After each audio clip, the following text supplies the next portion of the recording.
Hello viewers, আসসালামু আলাইকুম। আশা করি আপনারা সবাই ভালো আছেন। স্বপ্নবাজ ম্যানের পক্ষ থেকে আপনাদের সকলকে জানাচ্ছি স্বাগত। আপনারা দেখতে পাচ্ছেন একজন দোকানদার মহিলা, ইনি একটি প্রত্যন্ত অঞ্চলে ব্যবসা করেন একটি বট গাছের নিচে। আমি যদি এখন টাকা দিই, আপনি বাজার করে খাইয়ে ফেলবেন, এটা শেষ হয়ে যাবে। যদি আপনার একটা কিছু করে দিই, এটা দিয়ে আপনি অন্য একজন মহিলাকে নিয়ে এসেছেন, আপনারা দেখতে পাচ্ছেন। এটা হচ্ছে আমাদের স্বপ্নবাজ যশোর বাড়ি স্বপ্না আপা। উনি একজন মহিলাকে নিয়ে এসেছেন, ওনাকে কিছু একটা ব্যবসা ধরিয়ে দিবেন। এই জন্য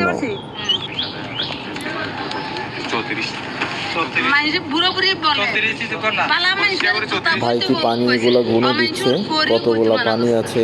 আমি তো ভালো মানুষ না। কেন ভালো না? আপনি ভালো না হলে কাজটা কেন করতেছেন? না উনি সব জায়গায় করে। ভালো লাগছে তাই। সবাই হাসি মুখে কথা বলছে, সবাই ভালো ভালো কিছু মন্তব্য করছে, ভালো ভালো উৎসাহ দিচ্ছে যে এটা করলে ভালো হবে, এটা করেন। হ্যাঁ, আমি তো ভাববো না রাঙামাটি একজনের ব্যবসা দিয়ে আসছিলাম যে। হ্যাঁ, দেখেন অনেকগুলো পণ্যদ্রব্য কিনে দিয়েছে ব্যবসা করার জন্য।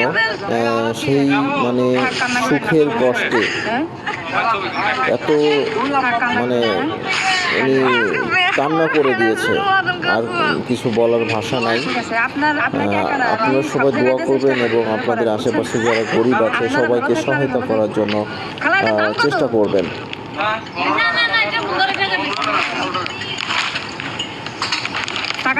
আপু আবার বাবুটিকে একটা চিপস দিয়ে দিল। আপনি কি মানে কিনে উদ্বোধন করলেন? মাশাআল্লাহ, থ্যাংক ইউ, আপনাকে অসংখ্য ধন্যবাদ। এই আপুটি আবার কিনে উপকার করলো।